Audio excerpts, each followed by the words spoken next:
अस्सलाम वालेकुम। अभी हम मोनजोदड़ो के अंदर मौजूद हैं और जैसा कि आपको मालूम है कि मोनजोदड़ो की जो तहज़ीब है वो तकरीबन 5000 साल पुरानी है।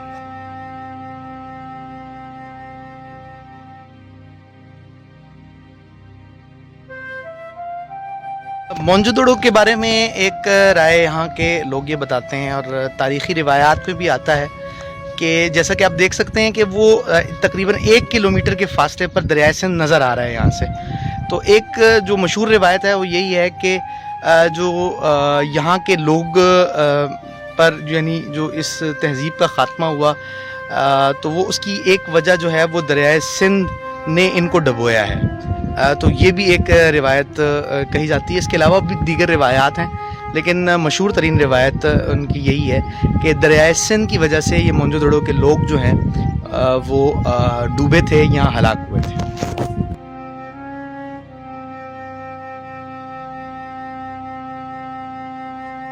मोनजोदड़ो के जो शहर था, जो अभी मैंने आपको बताया कि 24 एकड़ पर ये मुहित इलाका है, तो इस शहर के चंद मनाजिर जो है वो मैं आपको दिखा रहा हूँ। यहाँ पर जो चीज़ें मौजूद थी, जो आसार कदीमा का हिस्सा है, कहा जाता है कि उसका एक बड़ा हिस्सा तो यहीं पर मौजूद है म्यूज़ियम के अंदर, लेकिन कहा जाता है कि इसका एक जो यहाँ के जितना भी साजो सामान निकला उसका एक बड़ा हिस्सा कराची के अंदर भी मौजूद है, कराची के म्यूज़ियम में मौजूद है।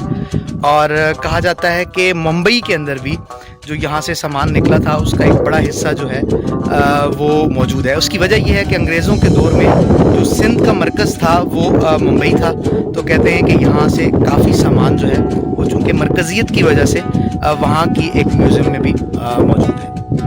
हम यहाँ पर मौजूद हैं। ये आप देख सकते हैं कि ये जो पीछे गली हमें नज़र आ रही है, कहते हैं कि ये बादशाह का खुफिया रास्ता हुआ करता था। और इसके साथ साथ अब आप ये नीचे की तरफ देखें तो ये आपको जो नज़र जगह आ रही है, तो इसके बारे में कहा जाता है कि यहाँ से दरिया सिंध का जो पानी है वो यहाँ पर इनको मुहैया किया जाता था। यानी उस दौर में भी ऐसा जदीद निज़ाम था कि जिसके ज़रिए उन्होंने एक प्रॉपर तरीका था कि दरिया सिंध का जो पानी है वो इन तक पहुँचता था।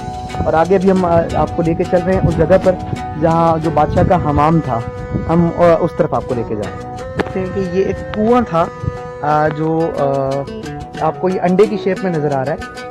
तो ये इस कुएं से जो है वो एक यानी दरिया सिंध का पानी भी आप देख रहे हैं कि उसकी एक तरतीब भी मौजूद थी। और इन्होंने अपने पूरे शहर के लिए जो है वो यहाँ पर एक कुआं बनाया हुआ था। कहते हैं इसके ऊपर एक छत भी मौजूद थी, लेकिन वो अब मौजूद नहीं है। लेकिन ये आप कुएं को देख सकते हैं, अभी तो ये इन्होंने इसको भर दिया है, लेकिन यहाँ पर इसी अंडे की शेप में इन्होंने यहाँ पर एक कुआं भी बनाया था। ये आप देख सकते हैं, ये सारे के सारे जो लाइन से आपको ये जगह नज़र आ रही है, ये सारे उनके हमाम खाने थे जहाँ पर वो आकर नहाते थे। तो यहाँ पर एक बोर्ड भी लगा हुआ है इस हवाले से। ये जिस तरह आप देख सकते हैं अंदर की तरफ ये उन्होंने अपने हमाम खाने बनाए हुए थे। ये जो अगर आप जगह देख सकें यहाँ पर, तो ये बादशाह ने अपने लिए हमाम बनाया था। और आप देखें कि ये बिल्कुल स्विमिंग पूल की तरह है। अगर आप इसे देख सकें तो उस अंदाज़ा होता है कि 5000 साल कबल भी इंसानों ने अपने लिए कितना एक अपने हिसाब से, उस दौर के हिसाब से एक जदीद निज़ाम बनाया था। बिल्कुल सीढ़ियाँ उतरते हुए, जिस तरह आज आपको कोई एक जो स्विमिंग पूल्स हैं उसके अंदर जो तरतीब नज़र आती है, बिल्कुल 5000 साल पहले भी उस दौर के इंसानों ने अपने हिसाब से जो बादशाह के लिए जो कंस्ट्रक्शन हुई या बनाई गई, तो ये हमें जगह नज़र आ रही है।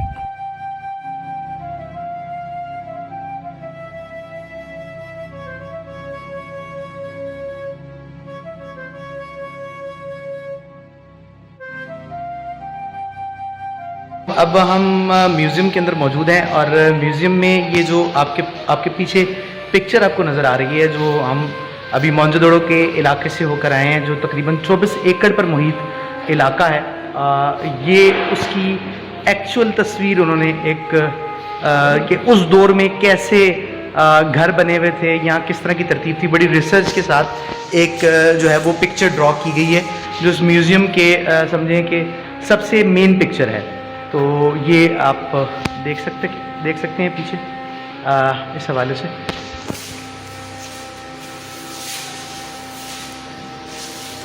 किस तरह वहाँ लोग रहते थे, उनकी किस तरह लिबास होता था, इस हवाले से एक पिक्चर पेश की गई है।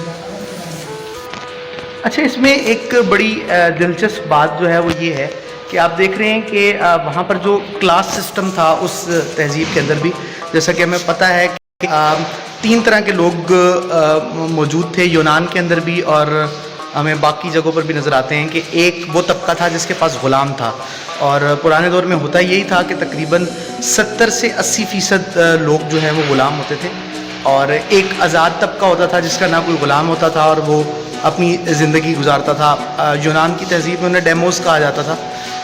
लेकिन एक जो तबका था वो हुक्मरान तबका था। तो अगर आप देख सकें तो ये यहाँ पर अगर आपको नज़र आए तो ये जो किला आपको नज़र आ रहा है ना, इस किले का जो एक बहुत बड़ा एरिया है ये तकरीबन मोहनजोदड़ो का, इसमें बादशाह और जो अशराफिया तबका है वो रहा करता था। और इसके अलावा आपको जो किले के साथ जगह नज़र आ रही है, यहाँ पर जो है वो ग़ुलाम या गरीब आवाम आप समझें रहा करती थी।